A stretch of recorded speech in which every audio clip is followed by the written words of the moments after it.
I don't drink tequila. Try Sansamia. I don't drink bourbon. Try this Durban. No thanks, brandy. Hide this candy. No gin and tonic. Growing hydroponic. If you don't like puffin' and your situation's roughin', you can munch the mighty muffin with a jive cake stuffin'. Jive cake stuffin', no sense of roughing it. Jive cake stuffin', if you're toughin' it. Jive cake stuffin', no need for puffin' it. Jive cake stuffin', when you can muffin it. If you don't like puffin' and your situation's roughin', you can munch the mighty muffin with a jive cake stuffin'. Hello!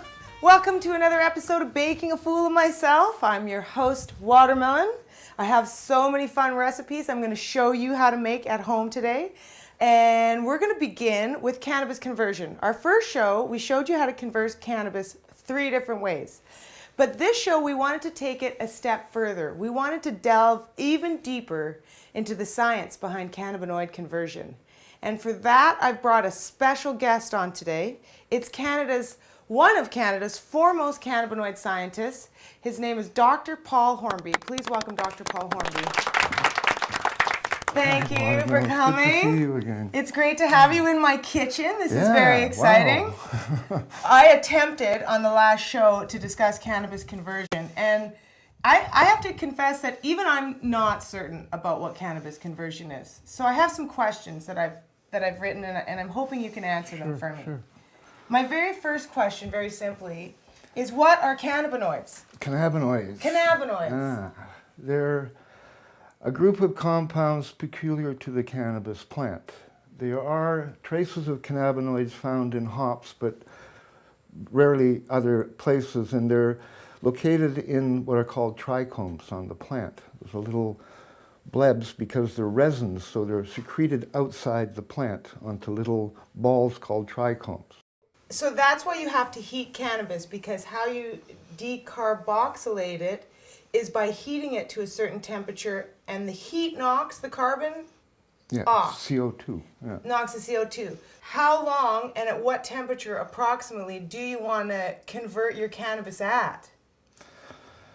That is a very difficult question to answer because it varies depending on the raw material that you start with. A common mistake, I've seen it time and time again, when I run analysis of oral preps or edible preps, is that the THC is only half converted. Roughly 50% is converted to the alcohol, as it's called, or the active delta-9. The reason for that is either the temperature wasn't high enough or it wasn't heated long enough. It's one of the two.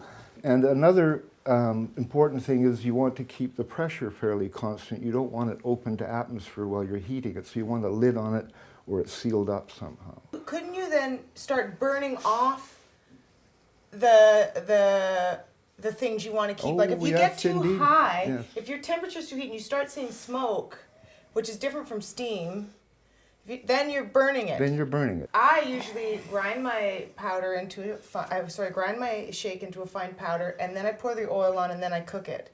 But Dr. Hornby has suggested to cook it dry. Can you explain why you feel that cooking it dry first before adding the oil or the fat is beneficial?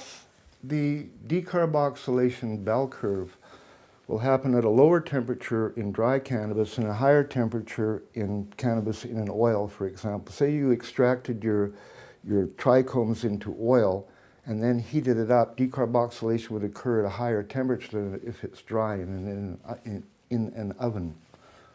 Working with medicinal people, people licensed to use cannabis therapeutically, and 80% of the people licensed that I've worked with are managing chronic pain, which is a 24/7 terrible condition.